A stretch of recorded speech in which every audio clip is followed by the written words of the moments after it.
liberation truly offered, it was difficult for him to make such a choice. So life said, okay, I'm going to give you 24 hours of being awake so that you can taste what it's like and then compare to fame as an authority thereon and make your decision. Fair enough, thought the man, and life put him in the state, or the state in him for those viewers on the West Coast. And at the end of the designated period, life brought him back to his normal state of mind and asked, okay, which will it be? And again, the man began ruminating instead of answering. And life pushed, well, which will it be? And finally the man spoke, but with another question. Say, let me get this straight. If I choose the enlightenment over literary fame therein, will I stay forever as enlightened as I was during that 24 hours? Or will I be able to sometimes kind of slip out of it just enough that I could indulge just a little bit in presenting myself as an authority on the subject?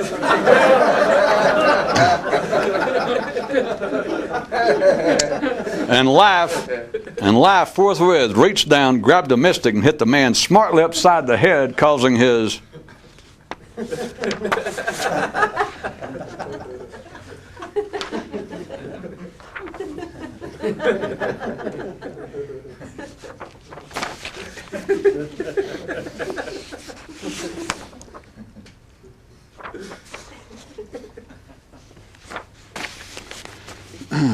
One man lost all respect for his mind once he realized how subject it was to such minor things as anchovies and oversleeping. Any good tyrant would rather be feared than respected. But when it comes to your mind, either one will work. Either one will keep you dancing with it long enough for the undertaker to arrive. Either him or someone from the stupid examiner's office to officially close your file.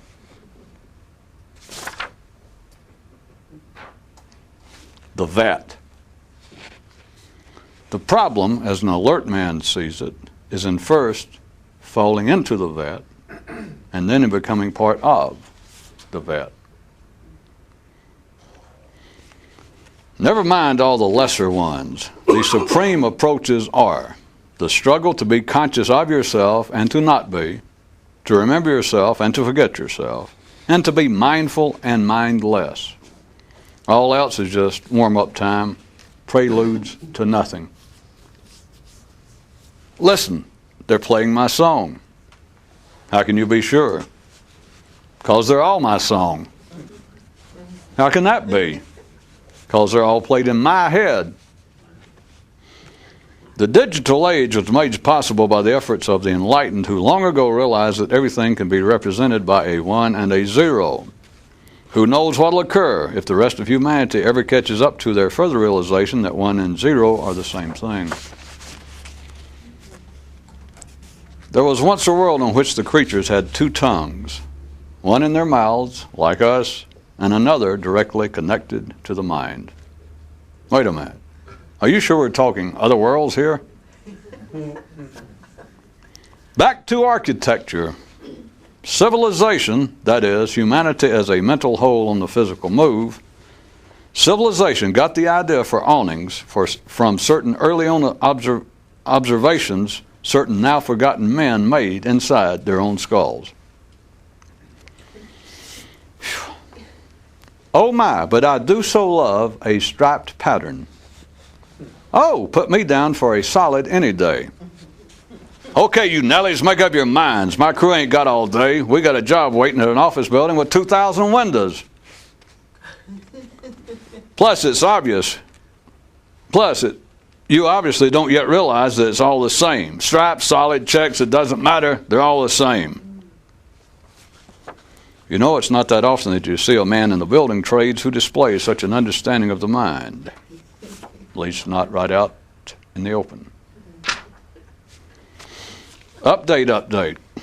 People who believe that they're getting somewhere aren't. Oh, I'm sorry, the full heading of this item should have been advanced update. The simple conjured up the idea that the gods will place no burden on a man that he cannot bear after they realized just how simple they were and to what degree the gods would take advantage of their condition. You see, people who believe that they're getting somewhere in the mental, transcendental sense are still making the mistake of thinking that there is somewhere to get to other than wherever you are at the present moment. Oh God, moaned the simple man. I wish you hadn't said that. In one planet's patent office, they closed down the files after reaching the letter M. Jeez, you realize that means they never had television. Or knickers. Hey, knickers is spelled with a K. Or platform shoes. Or unicycles. It's spelled with a K, damn it.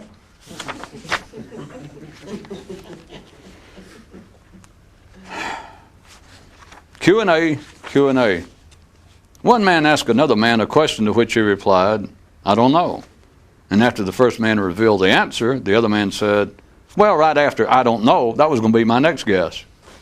And after a moment, the first man chuckled at this retort and said, that's pretty clever. To which the other man replied, a little something I picked up from my mind. The way you spot a wealthy mystic is that he has but one possession. And even that one you can't see. Monogamy, my boy. Monogamy is the key, said the mystic to his son. A man who knows how to actually live alone doesn't care. He has nothing to lose and no one to be faithful to. What a rich, full, and satisfying life to some. One man spent his whole life attempting to peel away his perception of a subject from an object. A life, says he finds well spent. Monogamy, my boy. Monogamy is the key. One man told his mind, okay, look, I've come to this conclusion. You can go ahead and think anything you want to as long as you don't take it seriously. To which his mind responded, me take it seriously? Man, you hadn't even got a clue. The highway. One man decided on a particular driving tactic. Pay no attention to the car ahead and none to the one behind. The airway. One man's favorite song from the top 10 is whichever one's being played right now, although he tries not to listen. One man encouraged his children never to get their minds dirty. And one boy asked, you mean not to think about nasty things? No, replied the father. And the daughter said, you mean not to think about despicable acts? No, he replied again. And another son then asked, then you must mean not to think ill thoughts about other people. No, the elder replied, you don't get it. The only way to keep from getting your mind dirty is not to think about anything. Jeez, the whole brood muttered en masse. Why don't you give us something really challenging to do? Them's my kids, grinned the father broadly as he continued to scoop them from his open skull. Some information you're unlikely to ever receive via routine sources. The universe, that is, physical reality, as a whole, moves only once every approximately 23,000 years. What you're presently experiencing comes from your mind. There was once a man who hated watches, the sensation of being rushed, and the feeling that he was always running late, and finally discovered a solution. He threw away his mind. Pop quiz. Why so few mystics in Australia? Yep, the presence of boomerangs. Okay, Larry, you swim toward Tasmania, and Curly, you head for New Zealand. How to tell that you might be a mystic? You're constantly wet from head to foot, and you never go in. Myths. Myths are for children. Reality for grown-up children. And what's left for the enlightened, you ask? As well you may. As well you may. Day. Mayday, Mayday. Just a joke. On a planet much older than this one, there is a legend that says one man did once meet God in person and had but this comment on the occasion. You don't frighten me or impress me. You're too late. I've already accomplished that for myself. And just for an instant, the big guy almost got angry, but immediately had to recognize and appreciate his own handiwork. So he just smiled as he continued to scoop men from his brain. Sometimes, just for fun, this one guy would go all day long to life saying, "Give me a little kiss. Come on, give me a little kiss." Until life would finally kick him in the privates. Some people got a funny idea of fun, huh? One thing for sure, to live life at this intensity, you got to really know how to live life. Or maybe I got that backwards.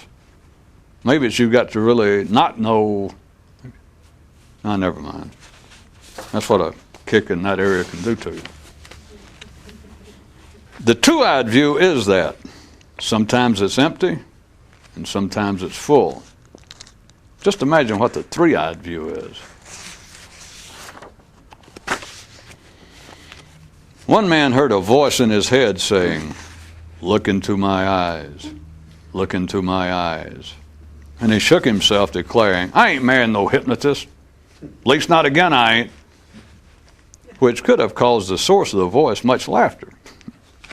Except for the fact of how it was, well, so tied into the man himself. A man wrote to a mystic and asked, "Say, just what isn't all tied up to man himself?" And the conscious one found this to be the most impressive letter he'd received since being notified that he was already a pre-selected winner. The Postal Service on some worlds will not deliver mail to the awakened, claiming that it is not cost efficient to move communiques the few nanometers involved between one synapse and another.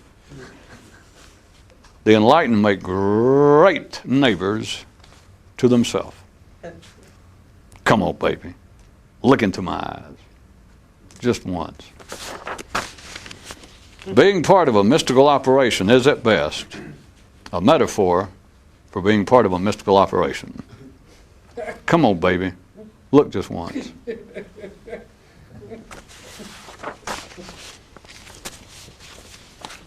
What's the signal from the control room? Should I continue or stop? What's a director for? It's supposed to direct. Go over here? No.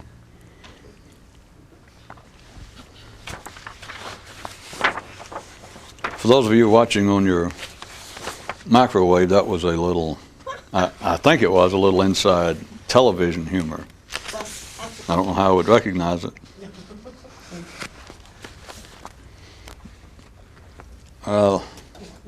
One time recently, we were talking about poverty and how it is taken physically, ordinary people, and how it is considered all the way from strictly religious areas into somewhat conventional wisdom, as it's called, that if not poverty itself, at least an awareness of the egregiousness or the, not egregiousness, of greed. People agree to it. And so that there are, and have been, and continue to be attempts that people make that they believe that in some way will increase their understanding, will increase them as a person to do without possessions. I was attempting to point out to you that with everything else it is apparently proverbial conventional wisdom, especially anything that's ever picked up by the spiritually inclined. It had an original basis of which its current interpretation bears some resemblance, but I'll say scant resemblance, in that it always ends up as a theory rather than something for the person to do. And with the ordinary, if it ends up with anything other than a theory, any practice that goes on is an external practice. That is, of ordinary people believing, whether they do it or not, but even a few people do make such an attempt to physically give away their possessions in the belief that will give them more likelihood to increase their consciousness or win the favors of the gods, and etc. Whereas real poverty, the original meaning, the only meaning that would be of any interest to someone who might be interested in this, would be poverty of mind. But in the same way, as always, it tracks in a parallel manner if an ordinary person, if there was some validity to being physically poverty-stricken by your own doing, ordinary people will still try and be selective about it, just because of the way the mind works. If someone agreed, after reading about it or hearing about it, that it would be good if they gave away their possessions, that in some way either gods would favor them according to some holy scripture, or even their own feeling, if they pushed a little bit, that it is so obnoxious to them to consider giving away everything that they have acquired up to this point, that it must be good for them. It would be very hard, it'd be impossible, I would suggest, on an individual basis, to find someone who would do this totally. It might be a different situation if someone went to join a so-called mystical organization or a religious order that could enforce poverty. That if, in other words, if they strip searched you when you came in and make sure you didn't bring anything with you, and that they can periodically did, as our fine prison systems do, had a shakedown, or at least kept you from ever having visitors, to make sure that you never acquired anything, you would have something closer to a possibility under those conditions. But if you had an individual person who was undertaking to live some more spiritual life or attempting to undertake his own enlightenment and pursuing it on the basis of what he had read and heard about, that he was doing it not in an organized milieu, and he decided to pursue the poverty idea, all you got to do is check with yourself. Such a man, and it's no attack on humans, this is just the way it is, but he would not give away everything. He might give away everything that his neighbors, he might give away everything that his friends could see.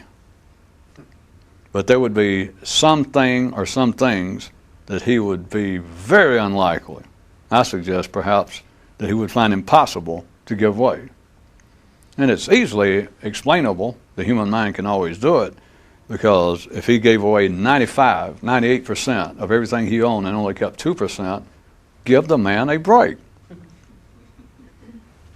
Anyone attempting to appease the gods or to do something extraordinary such as that, and they pick out a goal, or they adopt a goal that they have read about, such as a man can only pursue a spiritual or more conscious life by having no possessions.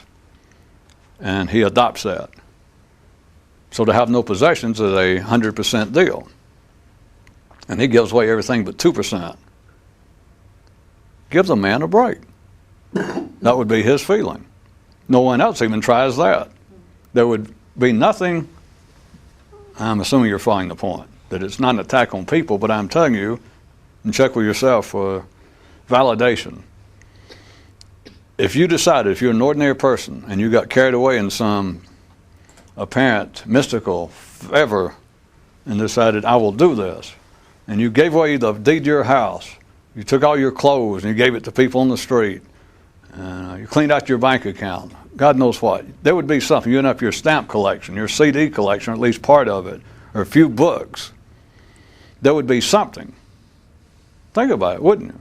If you gave away damn near everything you had, up to the point of 98, 99%, you would not, after you had done that, and you kept stalling this one thing, a box of some little prize you had, some little treasure, and it took you 2 or 3 days or several weeks to give away everything else you had, your car, your clothes, your stocks, your bond, whatever you had, and you kept saving this.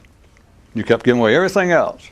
And there it is, seeing your whole life, possessions go out the door, and there's only this one thing left. You get down to that point.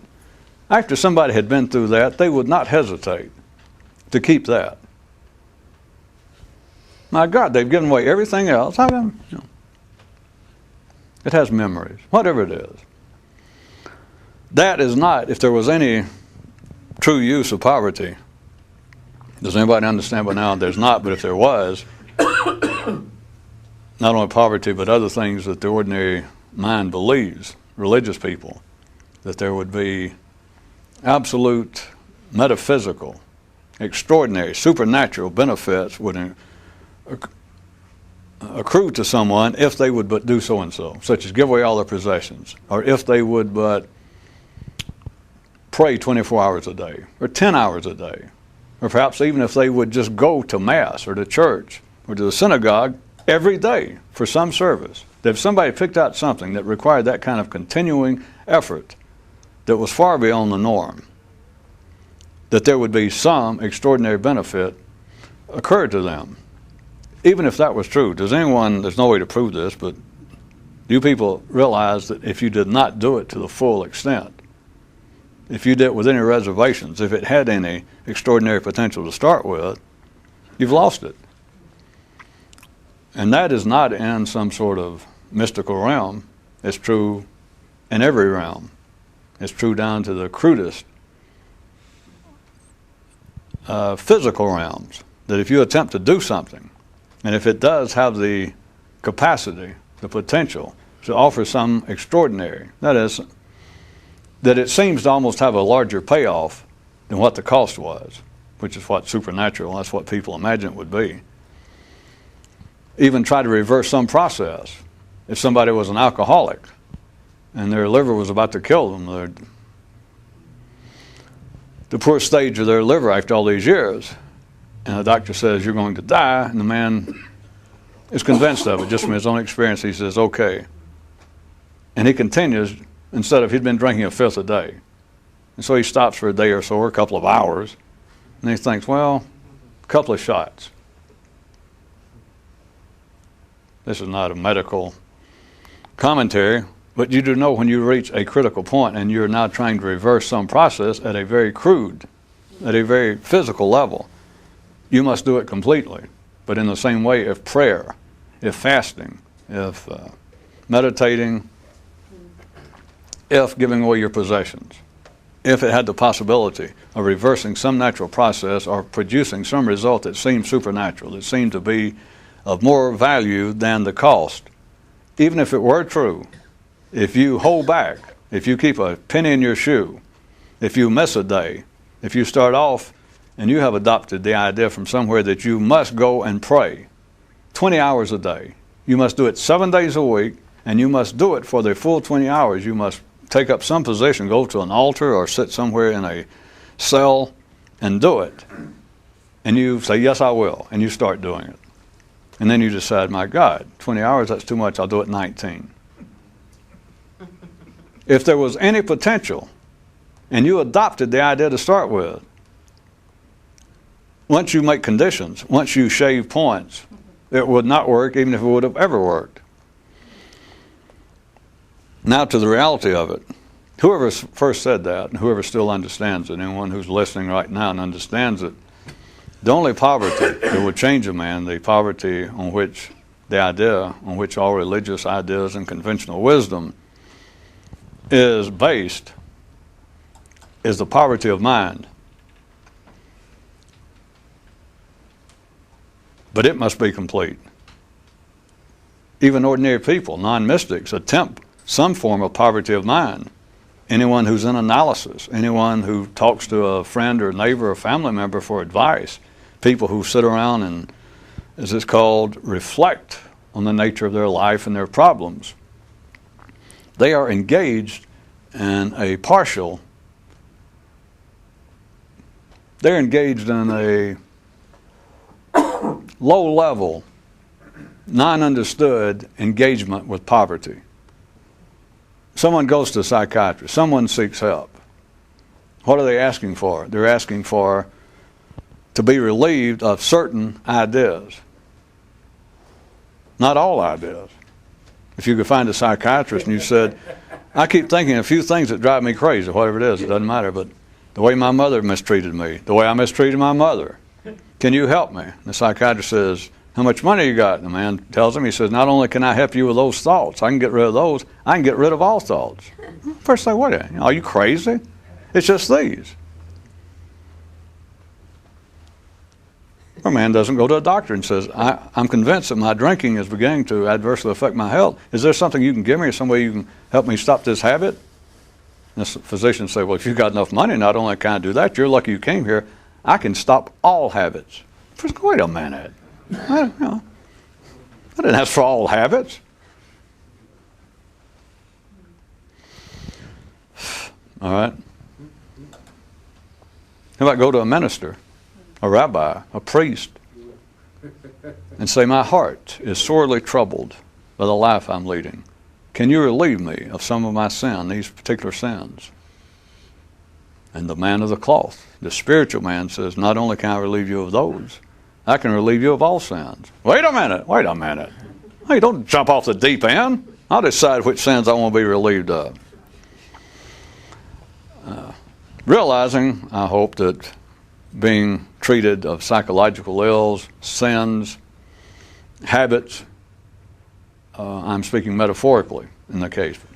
But even if that had any useful validity in a man's life, do you hear what the scenes I made up are representing? You cannot halfway, you cannot conditionally undertake something. Non-mystics and people, they do not have to be seeking psychological, spiritual, or medical help. It can be people simply sitting around thinking to themselves, which is hard to talk about, but someone sits around and talks to a friend, a family member, for advice, or just to air their problems about, well, this keeps bothering me, I keep thinking about it. I hadn't been the same since my wife left me. Since she ran off, and all I do is think about the way she mistreated me, and I just keep thinking about it. What'll I do, Mom? And Mother says, well, you just got to get over it, blah, blah, blah. Whatever it is. Or he talks, talk to your brother. I mean, his wife ran off and left him too. Talk to your brother. Maybe he can help you. Do you realize what they're trying to do is engage in a selective form of mental poverty? That's what it all is. There is no such thing as a usable selective form of poverty, whether it be medically, psychologically, or any other way. So ordinary people are engaged in that. If you get past the ordinary stage, someone who has some suspicion of what this is about, someone who begins to understand what it's actually about,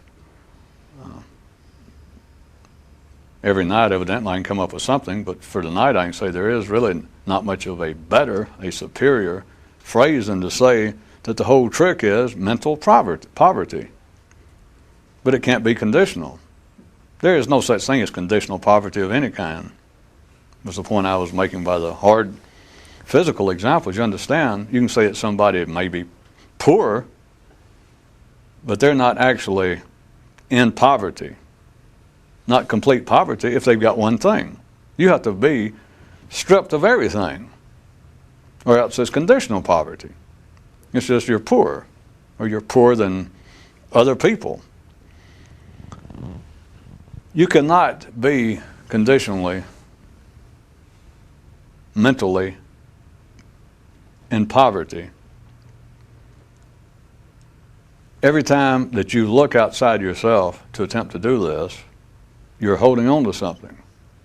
Every time you argue with your mind, every time you try and correct your mind, every time you get mad at what your mind does, it is as though, let us say that you are attempting to step outside into absolute bare naked poverty, and every time you do, you keep reaching behind you and you pick up something from the house. Still, you hold on to something you had, you got one coin that you kept. That is every time that you deal with your own mind as though it had the ability to deal with you, as though it deserved to be dealt with. Last night, recently, I was combined just in my head thousands of years of mystical poetry of a certain sort and put together one that was roughly this. It's just a combination from all over the world over the last thousands of years that the poetry would go like, a man says, I have but one robe. It's neither wool nor silk. It's neither warm nor cold. It's neither rough nor fine. Year after year, I wear it year after year. Just one thing. And that could sound as though it is a pithy, in-your-face declaration of a spiritual man's poverty. And it can make ordinary minds go, my, that's my kind of guy. If the robe is so worn he can't tell whether it's wool or silk anymore, and he can't say whether it's warm or cold, it's probably just threadbare. That's all he has. And he wears it year in and year out. That is speaking of the mind. And speaking of the mind in regard to preferences. To say that I have but one robe, that is to be single-minded. That is for a man to understand that what we ordinarily call our mind is irrelevant if you're interested in this. If you're actually determined to see this through, that whatever is in your mind is irrelevant, totally irrelevant, not partially irrelevant, not conditionally irrelevant, not some parts of it pertinent and some impertinent, and maybe others sort of in a gray area. I have but one robe. To have but one robe, so you've got to give away the mind. You don't start out with one robe. Adam didn't find himself outside the garden of silence, outside the garden of no consciousness after life kicked him out. He didn't find himself with one robe. Once he was outside, the man had a truckload. The man had a full wardrobe. The man had robes for every day of the week, for all occasions. Everything he thought, he had a robe. You can say that from partaking of the tree of knowledge, what he really got from that was a full lifetime wardrobe. Him and all of his descendants, that is us. Thanks a lot, Adam. You're born dressed. You're born with as many robes as you need. That is, you're born with as many opinions and preferences mentally, as you will ever need. Have you ever, in your mind, been at a loss for a preference? Have you ever found yourself in the humiliating, if not dangerous, uncomfortable position of someone asking your opinion or preference, and you can't come up with anything? Nothing. My God. Nope. That is not the way life's arranged. There are many things that I know that people believe are harsh and inequitable about life. But you've got to admit this. You never run out of mental clothes. You never run out of something to think. But ordinary people would take that kind of poetry, even would-be mystics. I have but one robe, I do not know. It is neither. I have but one robe, it is neither wool nor silk, it is neither fine nor coarse, it's neither warm nor cold, it's neither long nor short. Year after year I wear, I have just this one robe. And they go, well, you can do it yourself, I already started, but you can analyze that sort of statement. Well, it's so threadbare of just one of such a poor quality or questionable quality. He doesn't tell us, but he says it's neither warm nor cold, so what it means is when the weather's cold, when conditions are cold, it doesn't keep him warm. And when it's warm, it may not be cool enough to may be uncomfortable. He's just got this one thing, and conditions are constantly changing. And he's got this one. One robe will not do.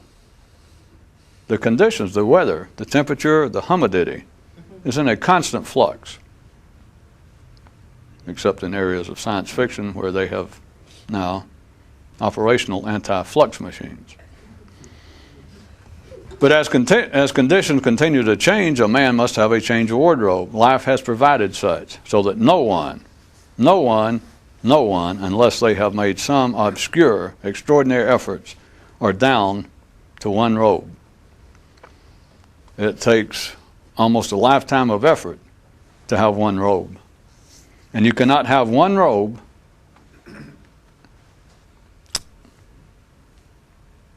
and have one under the mattress or back in the closet. Well, I mean for an emergency. Hey, who knows?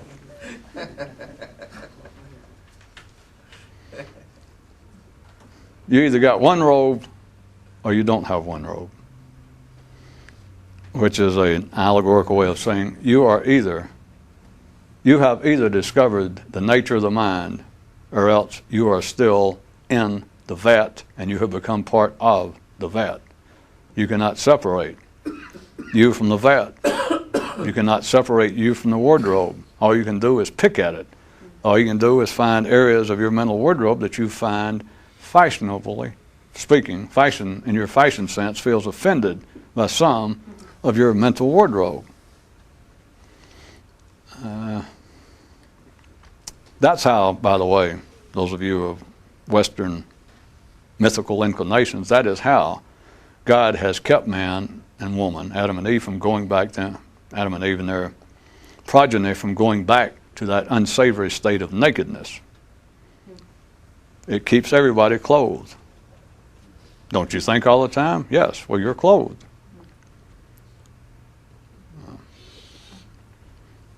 Those of you who don't remember the story, in its many versions, the biblical one is that they were naked before they partook of the forbidden act. And after that, they went, wow. And the Western English version, in some way, they interpret it as that they became embarrassed or they became shamed. I think it's a common interpretation or translation. A man who understands the nature of the mind, a man who discovers the nature of the mind, truly is ashamed. Just in private, no one but him is ashamed that it took him, whether it was 20 or 30 years, to realize what he had been doing. Ordinary man never is, but a man wired up for this, and attempting to do this certain thing, he is ashamed that it took him 30 years to realize that he kept walking around engaged in what appeared to be, as best he could, mystical attempts, but he was in the wrong wardrobe. He was not dressed for the occasion. The only way to be dressed for the occasion is to be undressed. Or if you like, to be in your one robe, which is the same thing. But as long as you've got a change of clothes, you've got a change of mind. As long as you've got a change of clothes, you've got other opinions. You've got preferences. And as long as you've got preferences, you will stay good children of Adam and Eve, because mentally you're constantly to yourself. And sometimes you use the external world's reflection. It's like, how do I look in this? What do you think? Except fashion, rather than fashion, what you're doing is your ideas. Well, I'm going to tell you what they're actually up to with the Federal Reserve. I'll tell you what they're trying to pull with that kind of political intrigue in such and such place. What you're doing is continually spreading your stuff. You are continually wearing the kinds of mental wardrobe that life has so kindly, at no charge whatsoever, provided you with at day of birth, which was the same as the time when your great-great ancestor Adam found himself outside.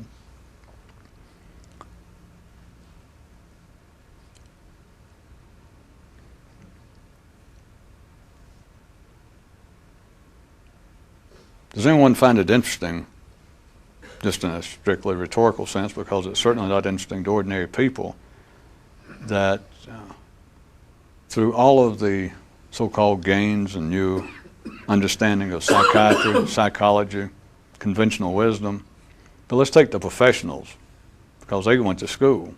People who's gone to school now for 12, 14 years of their adult life and are now psychiatrists, let's say. Or if you shave a few years and call them a psychologist, but psychiatrists. And they're dealing with people who complain about parts of their mental life. We'll forget the ones about behavior because it's still traceable to their mental life at the ordinary level. They complain about areas of their mental life. Do you find it curious that rather than these conditional treatments, that is, they will admit, the professionals at best, they might hope for some slight improvement over a lifetime in the complaints one has. And even that they will not take into account the aging process. But give them this, that they will admit that it seems at best partial success with people's complaints about their mental life. Do you find it curious that no one in the ordinary world ever says, well, wait a minute. The cure for all mental problems is don't think.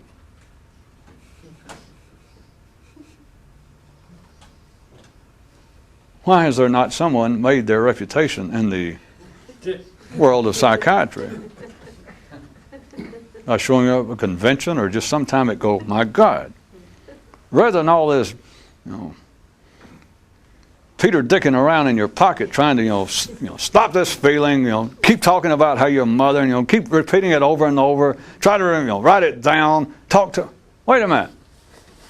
Quit thinking and the patient go, or at least the psychiatric community, hear this idea, and as a whole, be staggered with its profundity. And of course, slightly embarrassed that they didn't think of it. That, my God, it's the cure of all mental illness is not to be mental. Stop thinking, you idiot. They start saying to their patients. Don't even start with me. Once they saw the light, they show back up, and next week in their practice, their first patient comes in, a regular patient, been there for decades, and says, well, let me go back to telling you what I was thinking again this weekend about my mother. And the psychiatrist now, being full of it, full of the new knowledge, says, nay, save your breath. We have entered a whole new era. Don't tell me what you thought about your mother. Don't tell me what you've been thinking about how you're going to deal with the upcoming holidays when she might show. No! It has been revealed, thanks to your kind, up-to-date payments on your bill. I was able to go to Bern last weekend for that convention, and the truth finally came out. I have the cure. Listen to me, patient. Quit thinking. No. Don't tell me about your mother. Don't tell me about the holidays. Don't tell me about your childhood and what you think. Quit thinking. You know it won't happen. You can't even get the ordinary mind, which it can't do, to make any sense. Even in a kind of, I guess, perverse verbal way, an ordinary mind will go, yeah, you're right. The cure for having thoughts that plague you is don't think of any thoughts. Yeah, sure. But big deal. That's like saying, well, the cure for having certain foods give you indigestion is don't eat anything. But it'll kill you. That would be their attitude. Well, yeah, if you're going to say the cure for any particular disturbance that a particular thought or series of thoughts causes you is to say, well, don't think, period. Just be done with it. Sure, you can say that, but you can't do it. The part saying you can't do it, can't do it. The part that says that can't be done, I hear what you're saying, but it can't be done, that part's saying the truth. That's why this kind of information cannot be conveyed to someone. Because you can say, well, the whole cure, the very thing you're looking for, this whole idea of being conscious in another way, the whole idea of enlightenment, etc., is in your mind. It is nowhere else. It's the beginning of it, it's the hunger of it, and it's the fulfillment of it if it's ever going to come to pass. And if someone's listening with their mind, they can only say one thing, the same way that a patient would say to the psychiatrist, well, hey, I guess you're right, but it can't be done. And the thing saying it can't be done is what can do it.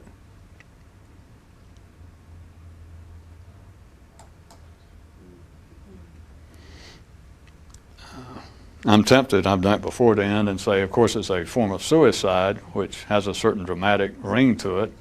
It's not really suicide to the mind. I'll give it one more shot again. It is as though you have activated a second mind. And even that, I keep using that, even that is misdirected because you've already got it activated every time you talk to yourself. Ordinary people, even at the slightest, which to them it is just slight and always very fleeting, anything resembling introspection. And people do it, ordinary people. When they catch themselves, maybe they say something to their boss or their friend or their lover, something slightly insulting. They start to make a joke. You misspeak. Maybe you say something about somebody's weight or their size of their nose or something, and then you realize, well, I shouldn't have said that. And for a moment, they are two people mentally. That is what guilt is based on. That's what embarrassment is based on. And we don't have time to go into this, but those of you who can listen fast, that is part of the attraction to guilt. In case you think, people say, well, boy, I hate feeling guilty. No, they don't. People enjoy feeling guilty because it is a momentary awareness of two areas of the brain. In a meaningless manner, it's ordinary man's awakening. It is. Well, also what you're doing now as a form of it is humor, irony. It is having two things, two areas of the brain lit. Verbally, it might seem like what you're doing, I can put it another way, is your mind is entertaining two ideas simultaneously. It has to do that. That's what humor is, amongst other things, other descriptions. But that is, without your mind entertaining two pictures, two ideas simultaneously, nothing's funny. Nothing is ironic. There is no feeling of guilt. You can't feel guilty unless you're thinking of two things at once. I mean, put quite crudely, if there you are trying to pick up a woman, or there you are in bed with somebody not your wife, and you're a Catholic, or you're religious and your beliefs are that you should be sexually monogamous.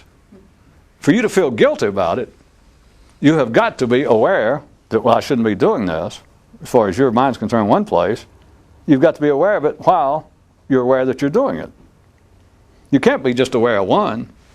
If you're there in bed with somebody else's wife, or whatever you're doing, drinking or eating the wrong food, some forbidden, as long as your mind is only on that, you won't feel guilty. It's one reason people like to drink before they're going to do something they feel guilty about, because it cuts down, it helps localize consciousness in the brain for the fun.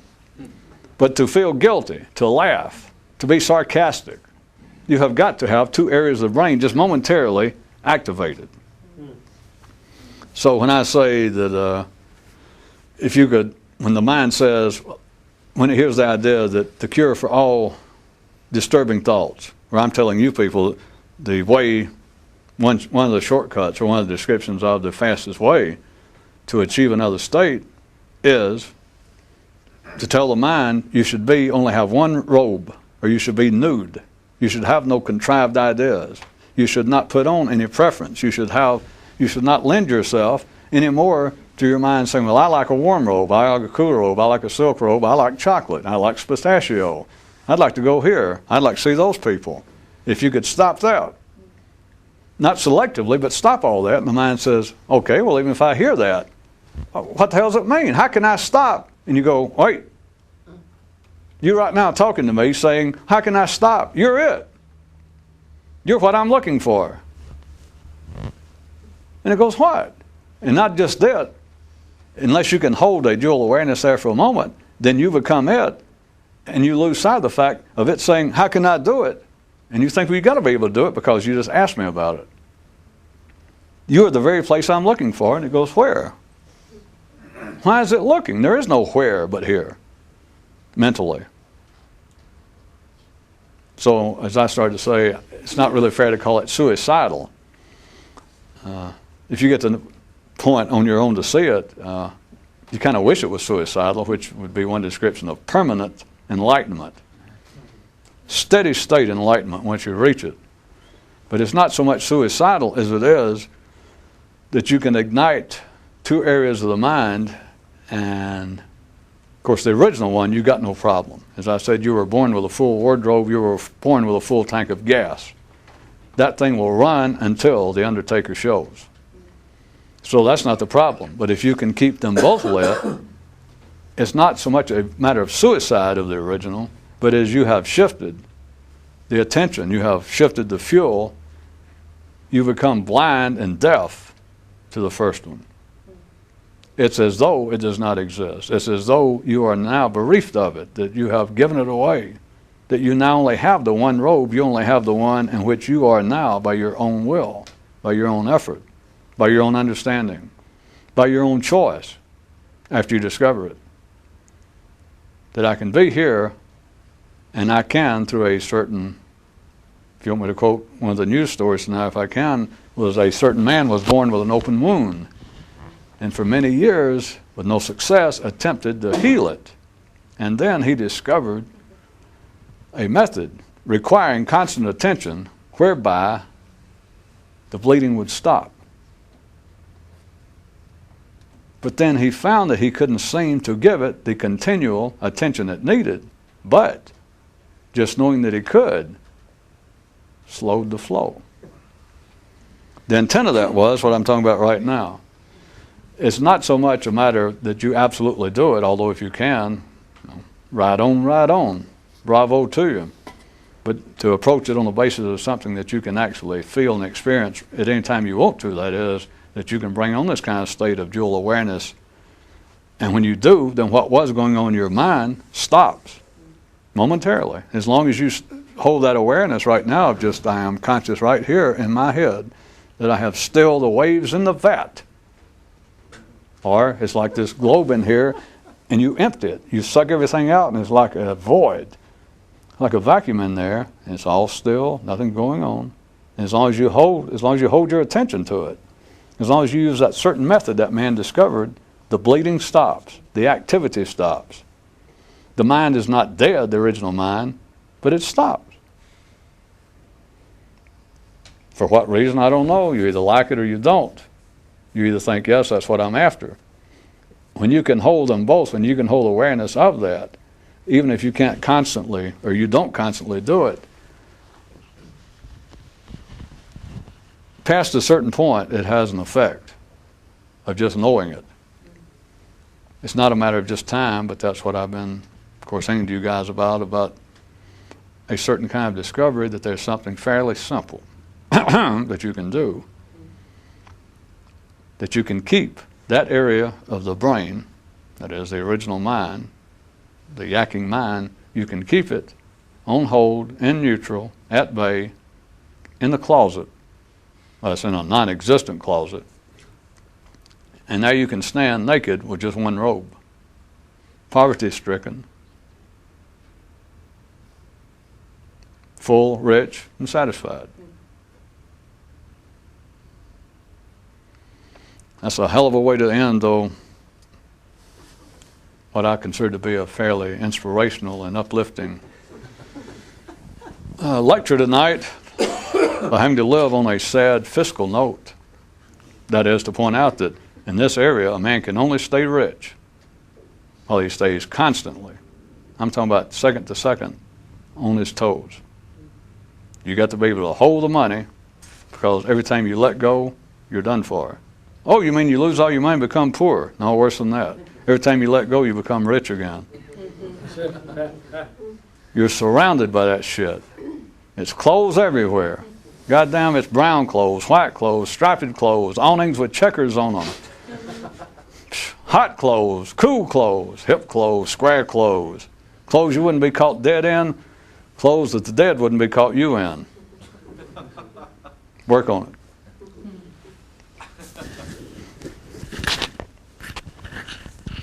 Wear it in bad health.